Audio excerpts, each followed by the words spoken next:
Now, when it comes to retouching your images, it's always good to know a number of different techniques that ultimately do the same thing, because not every technique works on every single image. So in this video, I want to show you a couple of extra ways that you can use to color grade your images to give them a mood, an atmosphere, and maybe even make them a little bit cinematic. First of all, I'll use this image here, which is a portrait I took inspired by the 7 Kings Must Die series on Netflix. This is a portrait of a guy I know called Steve, who has just the look I was after for the picture. The only thing he didn't have was the plaited Mohican hairstyle, but that was added after the photo shoot during the editing using generative fill in Photoshop. So for this image, I want to add the teal and orange look that is used so often in TV and film. But for now, I'm just going to add a selective color adjustment layer. By default, this will be set to reds, but we don't want that because with something like a portrait, that is going to predominantly affect the skin tones. Instead, what I'll do is change to neutrals, which will now affect the entire image. Now on the left-hand side, we have cyan, magenta, yellow, and of course black.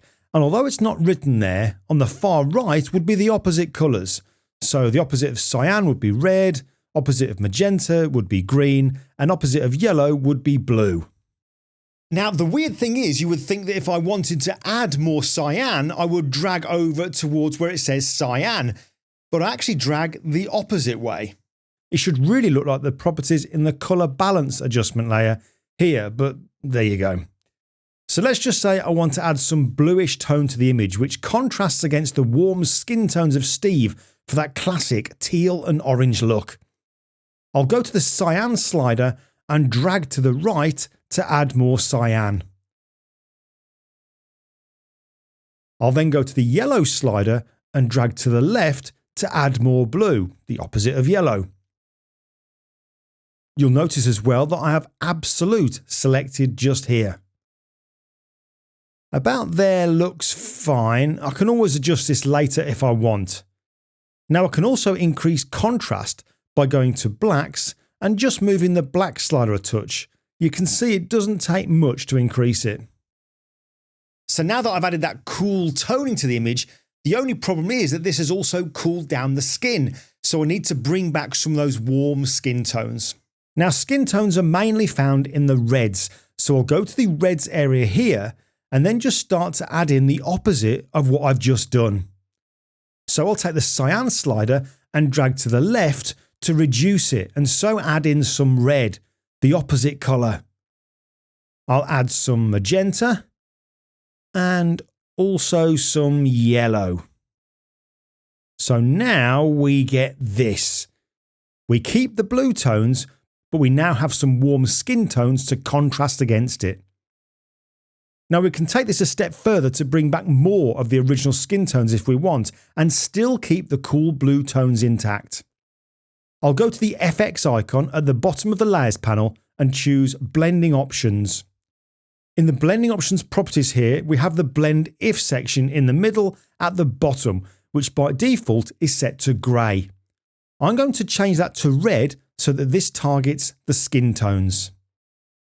Now I want the skin tones from the layer beneath this one, the underlying layer, to show through. So that's the section I'm going to use, underlying layer. And we can see the reds are over on the far right. So I slowly drag this slider over to the left, and as I do, you'll see more of the original skin tones showing through. Now I have to be careful not to go too far, otherwise other areas will start to come through too, from the layer at the bottom, so about here is fine. To improve how this looks and blends in, I can hold down the Option key on Mac or Alt key on Windows and click on the marker that I've just moved, and that splits it in half. I can then separate the two to control how the skin tones from the layer below blend in.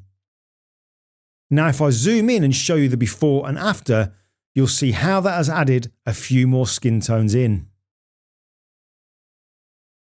Now another way we could add a colour grade to our image is by using a gradient map. So in the toolbar I have the foreground and background colours set to their default of black and white. I'll now add a gradient map adjustment layer, and when I do, you see that we immediately get a black and white image. This is happening because in the gradient here we have highlights on the right and shadows on the left, and this white to black gradient has mapped itself onto those areas. So the highlights are now covered in the whites and light greys, and the shadows are now covered in the darker greys and black of the gradient, and then anything in between is mapped with this area of the gradient. So if I open the gradient properties up by clicking on it, I can actually change the colours that are mapped to these areas. I'll click on the black point and then the colour swatch. I then get the colour picker, so I'll choose something blue and cool, and you can see in real time that being added to the dark shadow areas of the image. I'll click OK and then click on the highlights, the white point. Then the colour swatch, and in the colour picker choose a warm colour, something like this, and when I do you can see that also attaches now but to the brighter parts of the image. I'll click OK to close that and then go to the layers and change the blend mode. You can experiment here with which one you want, but soft light and overlay work well. I'll stick with soft light. Now we can actually take this even further so that we have access to unlimited colour grades. I'll click on the gradient to open the gradient properties again, and this time I'll change where it says solid to noise. When I do that, look at all the colours on the gradient below. Now they're all very defined, and you can see that with how it also affects the image, so we need to soften this down by blending the colours together a little bit more. To do this, I'll use this roughness slider, which is at 50% by default, but when I drag it to the left, look what happens to the gradient, and also look what happens to the picture. I can then just keep clicking on this randomize button to get unlimited colour variations. Now bear in mind that when you do use this randomize button, if you go too quickly and go past one that you liked, you can't reverse. So just take your time. Click, pause and look. Click, pause and look. So I'll just click through to see what I can get.